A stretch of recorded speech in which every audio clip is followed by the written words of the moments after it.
bienvenidos a La Pepa. Este es un programa de Canal Capital y de lasillavacía.com, donde buscamos explicar en profundidad esos temas que son de interés para usted. Hoy vamos a hablar de la Agenda 2030 de Desarrollo Sostenible. La Organización de las Naciones Unidas, en septiembre de 2015, en una histórica cumbre en Nueva York, aprobó esta agenda, que entró en vigor oficialmente el 1 de enero de 2016. Este plan busca que en 2030 estén satisfechas las necesidades básicas de los seres humanos y esté garantizada una vida digna para las futuras generaciones. La agenda tiene 17 objetivos generales y 169 metas específicas. Desde febrero de 2015, en Colombia, para el caso específico de nuestro país, fue creada una comisión interinstitucional que busca hacer seguimiento a las políticas públicas y a las que se deban formular para cumplir con estas metas planteadas. Y para comprender qué implica embarcarnos en el cumplimiento de la Agenda 2030, sus objetivos y planes para Colombia, tenemos a dos expertos en el tema. Ellos son Lina Arbeláez, ella es gerente nacional de reducción de pobreza e inequidad del PNUD, tiene una maestría en política pública y desarrollo y es abogada y politóloga, esto entre muchas otras cosas, ¿cierto, Lina? Bienvenida. Gracias, Eduardo. También tenemos invitado a Felipe Castro Pachón, él es secretario técnico de los Objetivos de Desarrollo Sostenible del DNP, tiene una maestría en gestión pública y es economista. Bienvenido. Muchas gracias, Eduardo, por la invitación. Con estos dos expertos vamos a ver qué saben los que saben.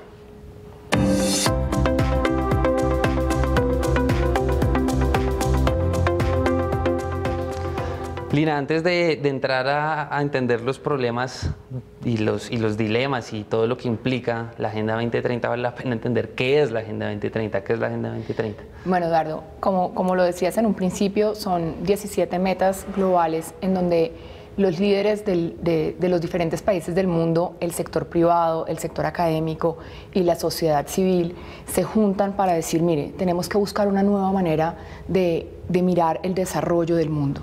Una manera en donde se conjuguen tres grandes áreas, la social, la económica y la ambiental.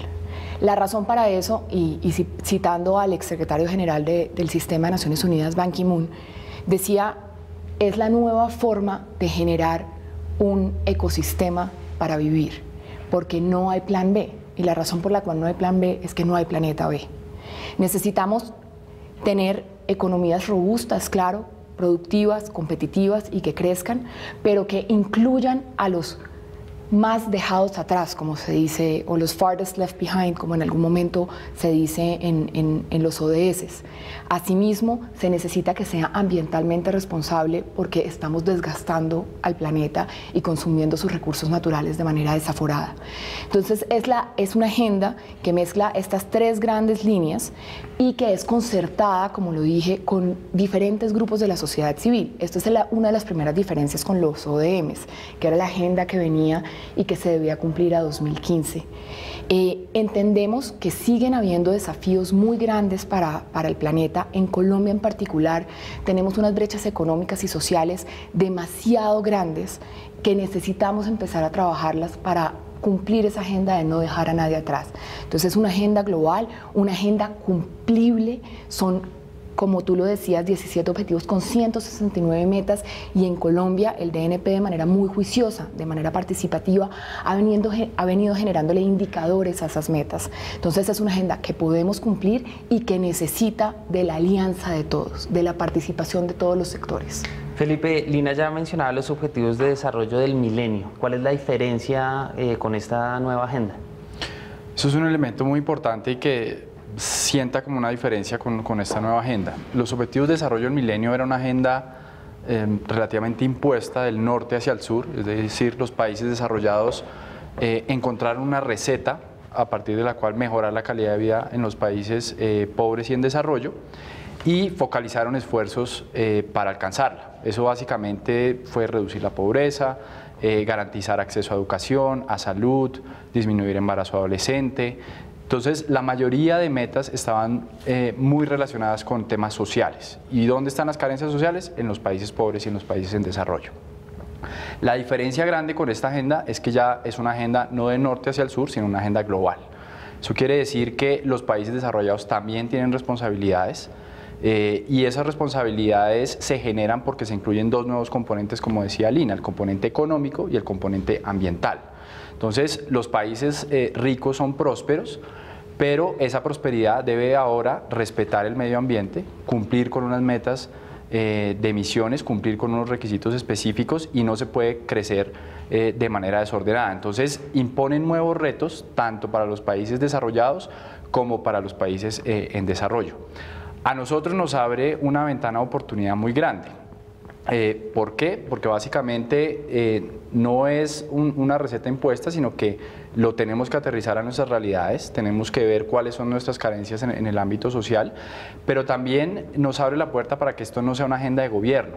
En el gobierno, en Colombia estamos acostumbrados a planear, cada 4 años hacemos un plan de desarrollo y ahí se consignan los programas y políticas del gobierno. En este caso, esta agenda es de todos. El gobierno, por supuesto, tiene que aportar, sobre todo en los temas sociales, pero el sector privado, la academia y diferentes organizaciones de la sociedad civil también tienen que ver con esta agenda. Entonces, es una agenda amplia que nos permite generar espacios para poder trabajar conjuntamente y, como decía Lina, mejorarle la vida a los colombianos, que es en últimas lo que todos queremos. Lina y Felipe, los invito a que vayamos a la calle a ver qué dudas hay de los ciudadanos. Vamos a ver qué preguntan en la calle.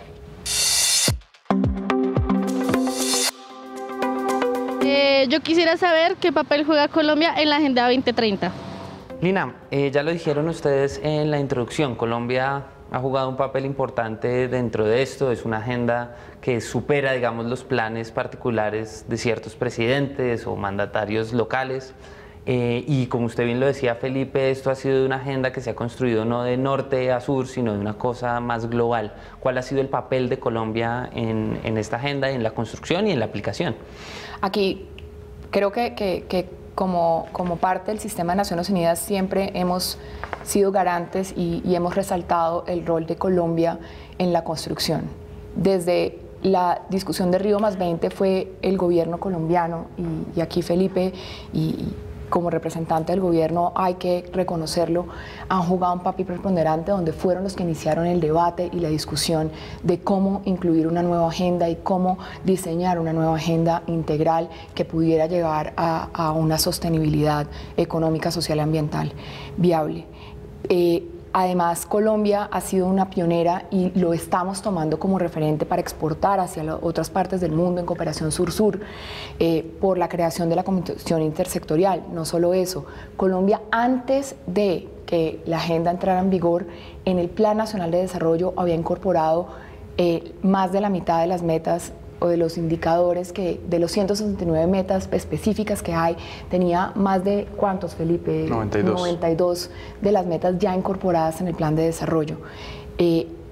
El trabajo de Felipe del DNP, que también hay que aplaudirlo y nosotros lo reconocemos y somos unos abanderados de ellos para mostrárselo al mundo, también ha consistido en llevar esa agenda al territorio, a la localidad, trabajando con alcaldes y gobernadores, mostrándoles que es una nueva forma de generar desarrollo y que es necesario que incorporen esa agenda en sus planes locales. Claro, Felipe, justamente esa es la pregunta que quiero hacer. Esto es global, como usted lo dice, fue firmado en Nueva York, por allá, lejos, a pesar de que había representantes, por supuesto, y velando por los intereses. ¿Cómo ha sido el aterrizaje a Colombia? El aterrizaje a Colombia ha sido un proceso gradual. Ese proceso básicamente empieza por reconocer que todos podemos aportar a esta agenda. El gobierno, por supuesto, tiene una responsabilidad grande, como decía Lina, 92 de las 169 metas ya están en el plan de desarrollo.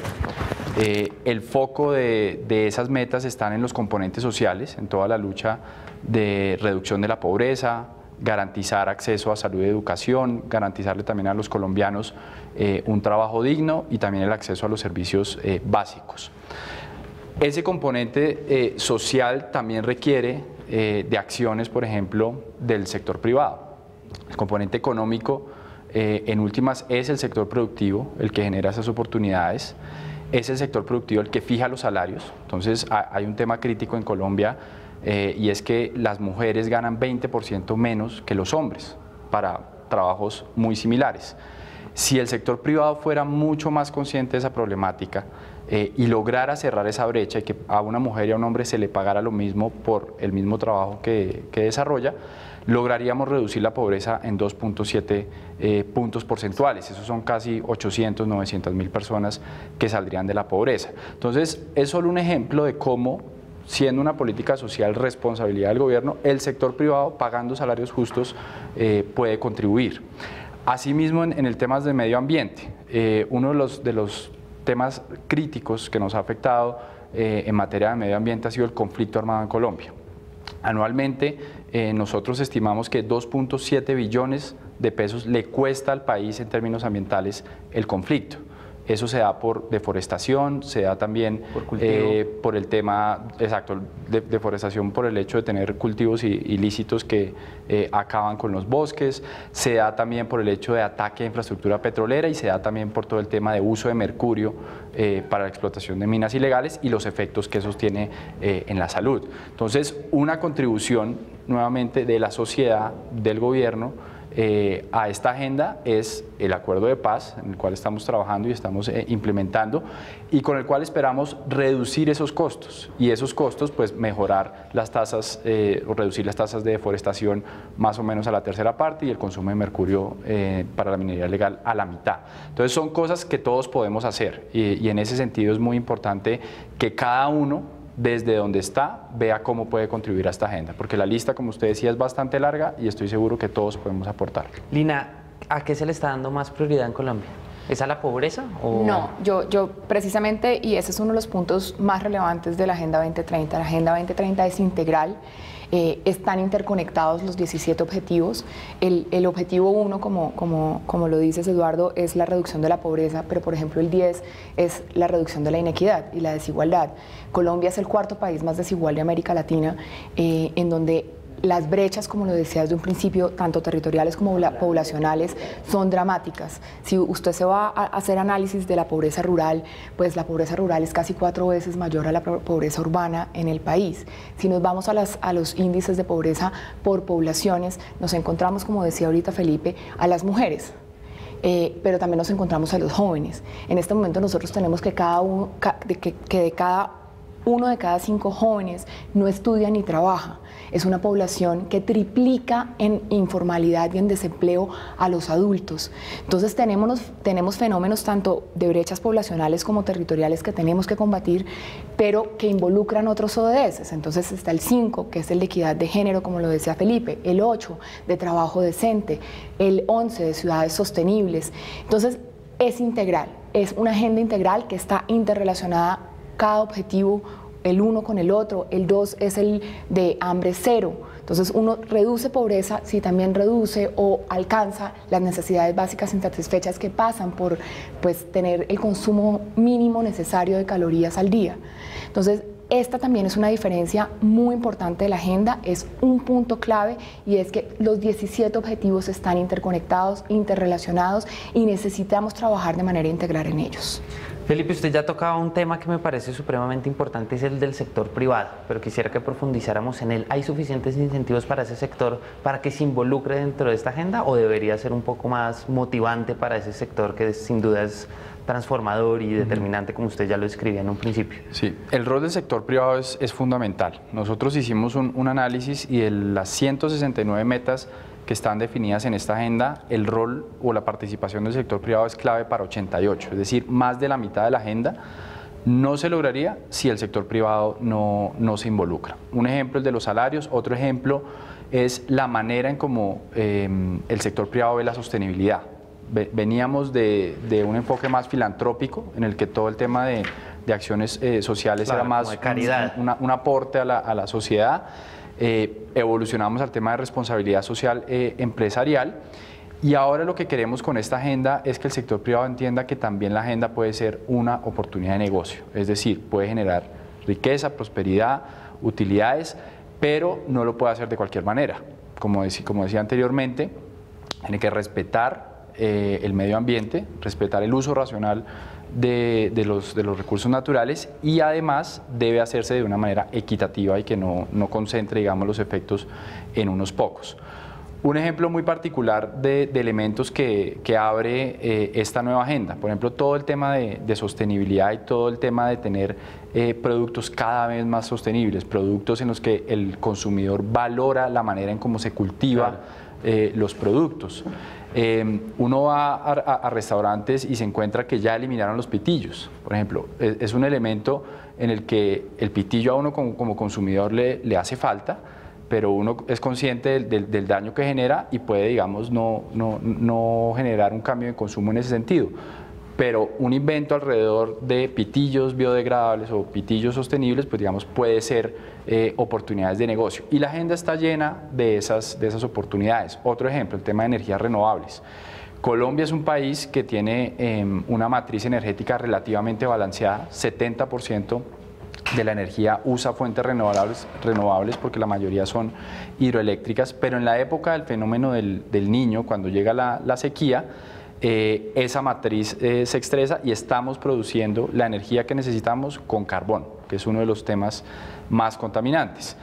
Temas de energía eólica con viento, temas de energía fotovoltaica con luz solar, que precisamente en esa época es bastante extrema, son oportunidades de negocio para privados. Es cambiar, digamos, el enfoque y no es la caridad, sino, bueno, usted puede integrar. Es un cambio de chip y hay muchas Hay otra gente dentro de esa cadena que me parece muy interesante, Lina, y es la sociedad civil. ¿Cómo puede involucrarse ahí ese amplio mundo de la sociedad civil Eduardo, para aportar? Antes de contestarte la pregunta, quisiera complementar un tema que decía Felipe, y es frente al rol del privado. Antes de pasar a la sociedad civil y decírtelo, y es el eje de negocios inclusivos.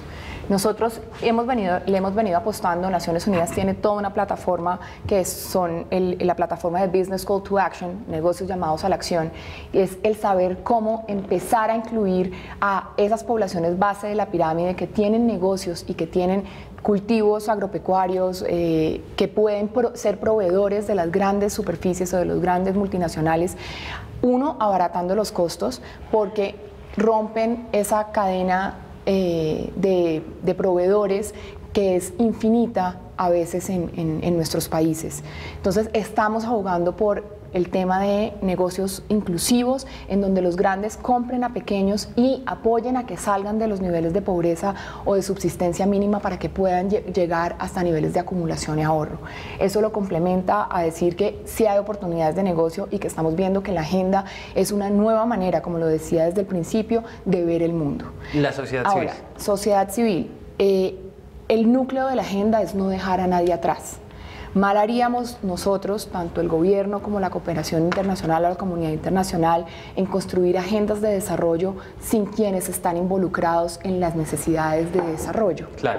Entonces, nosotros tenemos que hoy en Colombia tenemos 13 millones de personas en pobreza, 4 millones de personas en pobreza extrema. No podemos dejar de lado que sus necesidades son las que nosotros debemos tener en cuenta para empezar a combatir los fenómenos existentes. Desde Naciones Unidas y creo que desde el gobierno tenemos una filosofía de hacer políticas de abajo hacia arriba. Necesitamos que ellos participen, que ellos sean los que nos ayuden a construir esos indicadores y esas nuevas formas de saber hacer. Porque el conocimiento que tienen nuestras poblaciones es importante, es vital y es circunstancial para el desarrollo. Felipe, ¿hay algo, ya que esto es un plan a 2030 para los jóvenes? ¿En qué medida está incluido la juventud dentro de estas metas que ustedes a lo largo del programa han descrito? La juventud tiene un rol fundamental por dos razones. La primera es porque, dado que esto es una agenda de largo plazo, los más beneficiados, si esto sale bien, van a ser las generaciones futuras. Pero adicionalmente, los jóvenes también tienen un rol muy importante en esta agenda porque son los que irrumpen las sociedades, son los que cambian las cosas como se vienen haciendo tradicionalmente, y ese rol disruptivo es fundamental para poder cambiar y lograr varias de estas metas. Le doy un ejemplo. El tema de pérdida y desperdicio de alimentos era una de las cosas que estaban incluidas en la agenda. Nosotros hicimos un estudio para medir esa pérdida y desperdicio y nos mostró que el 34% de la comida que podríamos estar consumiendo en Colombia la estamos o perdiendo en la finca por problemas de producción o se está desperdiciando en los hogares de todos nosotros. ¿Y por qué se desperdicia esa comida? Básicamente por hábitos de consumo. Entonces uno va a los supermercados y las frutas deben tener ciertas características y las frutas no tienen esas características, simplemente se desechan. Basura. Toda esta comida podría alimentar a Bogotá por un año. Son 9 millones de personas que podrían tener alimento si generamos los jóvenes un cambio de comportamiento. Entonces, al tener conciencia de esta problemática, pues son los jóvenes los llamados a generar acción alrededor de estos temas, a cambiar hábitos de consumo que no son necesariamente fáciles de cambiar en las personas mayores, y eso hace que el tema de cambios de comportamiento sea clave. Otro ejemplo, todo el tema de movilidad sostenible, todo el tema de la bicicleta que Bogotá está impulsándolo fuertemente. Si uno hiciera un censo de la cantidad de ciclistas, buena parte de esos ciclistas son jóvenes. Los jóvenes ahora son mucho más conscientes de los problemas de salud, de todo el tema de enfermedades no transmisibles. Entonces, esa conciencia de más largo plazo, esa conciencia pues finalmente a 2030 de cambios, ellos son los que se beneficiarán. Lina, ¿cuál es el rol de la juventud en estas metas? Creo que son vitales, creo que necesitamos trabajar un poco más con la juventud. Yo quisiera poder armar una estrategia, y de hecho en algún momento lo hemos hablado con los colegios. Finalmente quienes hoy tienen 15 años van a tener 30 pues 29 años en el 2030, 28 años. Necesitamos involucrarlos, necesitamos que nos ayuden a construir partes de las soluciones, y como lo decía en la respuesta pasada, nosotros no podemos construir políticas públicas sin la incidencia de quienes son los dolientes en el día a día, que son tanto las poblaciones en condiciones de vulnerabilidad como los jóvenes o los adultos mayores, que por ejemplo sí tenemos un problema dramático en el tema pensional en el país, y tenemos que las tasas de afiliación son muy bajas. Entonces creo que necesitamos expandir el trabajo que estamos haciendo a un trabajo con las universidades y con los colegios. El PNUD de manera particular viene trabajando con algunas universidades, estamos implementando en lo local con las universidades, por ejemplo con la Universidad Industrial de Santander, proyectos locales de desarrollo con jóvenes, estudiantes y con campesinos para poder involucrarlos. Lina y Felipe, entonces los invito a que vayamos a la pepa de este asunto. Hoy estamos hablando de la Agenda 2030, un plan a 2030, como su nombre lo dice, que tiene 17 grandes metas para transformar el mundo, para hacer el mundo un lugar más agradable, más sostenible, y pues como lo decía Lina, no hay plan B. ¿Cuál es la pepa de este asunto? Yo creo que es la conciencia colectiva y generalizada de que tenemos que transformar la manera en la que como estamos viendo el mundo, y eso involucra a todos los sectores de la sociedad, al sector privado, a las organizaciones de base de la sociedad civil, al sector internacional y obviamente al sector público. Es un trabajo colectivo para poder transformar la manera de cómo vemos al mundo. Felipe, ¿cuál es la pepa de la Agenda 2030? En el caso específico de Colombia, ¿no? La pepa, la acaba de decir Lina, es básicamente que esta agenda se cumple con alianzas. Esta agenda no la cumple el gobierno solo. El gobierno solo puede generar programas sociales, pero esos programas sociales no van a solucionar todo lo que pretende esta agenda, y en ese sentido las alianzas y la confianza que se genere entre los diferentes actores para poderla materializar es fundamental. Agentes de la sociedad como los jóvenes, que ya hablamos, las universidades, tienen mucho que hacer alrededor del tema, organizaciones civiles. No todo tienen que ser recursos, hay cosas que son temas de comportamiento, de hábito, hábitos de consumo, de escoger un producto en el supermercado por encima de otro porque este es sostenible y este no. Todo ese tipo de cosas suma, y es muy importante materializarlas. El rol de planeación como rector, digamos, de la política al interior del gobierno es coordinar eso, y es un poco lo que hacemos en la comisión, tratando de alinear esfuerzos para que todos avancemos en la misma dirección. Lina y Felipe, muchas gracias por haber aceptado la invitación a este programa. Son muchos temas de los cuales quisiéramos profundizar, y lo hemos hecho a lo largo de estos programas indirectamente, y prometemos seguir profundizando en ellos para entenderlos y explicarlos de manera clara y que la gente los entienda. A todos ustedes recuerden que La Pepa es un programa en alianza de Canal Capital y de lasillavacía.com. Tenemos una cuenta oficial, @lapepa_oficial, que nos nos pueden escribir para que nos sugieran temas como los de hoy, para tratar con dos expertos como los que tenemos hoy en el estudio. También tenemos las otras dos cuentas que aparecen en pantalla, la del canal y de la de Silla Vacía, y también estaremos pendientes de esos temas. Pueden escribirnos a esas cuentas y estaremos pendientes, y también recuerden que este programa queda en YouTube, tanto del canal como de la Silla Vacía, para que ustedes puedan compartir una y otra vez en sus redes sociales. Hasta la próxima.